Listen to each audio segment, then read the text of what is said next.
Alright, meteorologist Dean Davis and the Weather Pros, liveweatherblocks.com. Time for a weather update. This is for the 14th of November 2016. Let's take a look at what's going on here. We have a low pressure, this disseminated radar. Over about the next 60 hours, you can see we get some rainfall down towards Charlotte, North Carolina. We're going to have a low to try to develop off the coastline. Now, with the northeast winds coming into the area of Virginia, there's something called the wedge. The wedge is going to come into place as the temperatures cool and light showers around the area for part of the day on Monday. You'll see there's spots, but you might not see all the rain on this radar that actually may occur. You see it comes up against the mountains there. That's what happens with the mountains, and cold air damming is really what it's called. So, cold air damming basically means you're getting the moisture trapped against the mountains. The ocean flow continues to do that and lifts the atmosphere, causing rain, and so you get rain, drizzle, fog, a lot of times, and cool temperatures. Temperatures will be in the 50s, and we'll look for that temperature information here shortly. As you see, a low pressure develops off the coast of North Carolina, Virginia, and pushes precipitation up towards the Delaware Valley by the time you get Monday evening and Tuesday. Areas such as Richmond in Virginia and into D.C., areas like that, we'll see this rainfall as it moves to the east. You can see to the west, we have a cold front coming in. It's going to primarily be a dry cold front for when this comes through the area. The majority of the wet weather will have left with this low pressure system. As you see, the storm's going through Arkansas, and so be it goes through the Delaware Valley. Pretty good soaking possibly in the Delaware Valley, especially Delaware or Maryland, before that moves off the coast, and then finally the cold front will move through.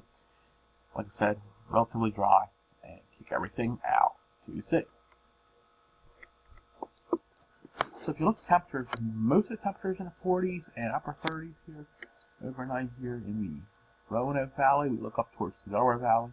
The bogs, the areas in the highlands where it gets coldest, they'll get into the 30s, possibly towards freezing.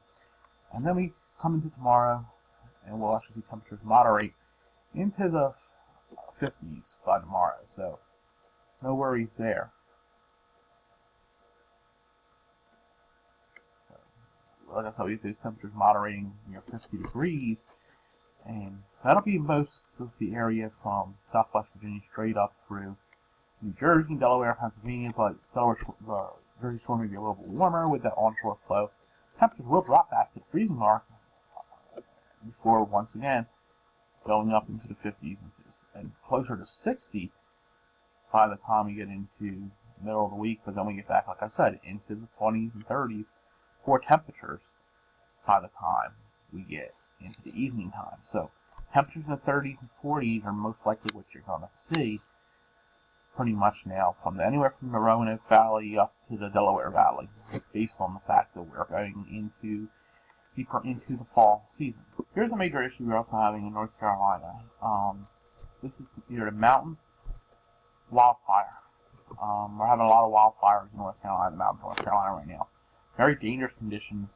A lot of people are smelling smoke, so when the winds change certain directions, certain areas are going to smell smoke and even see smoke when there's not even a fire nearby. So people have to be really cautious if you have asthma or breathing issues to stay indoors when smoke conditions get bad. And you'll get an advisory, which is in effect in North Carolina right now for many areas. Please heed that also. We'll talk to you again later. Stay safe, meteorologist Dean Davis. Thanks for watching.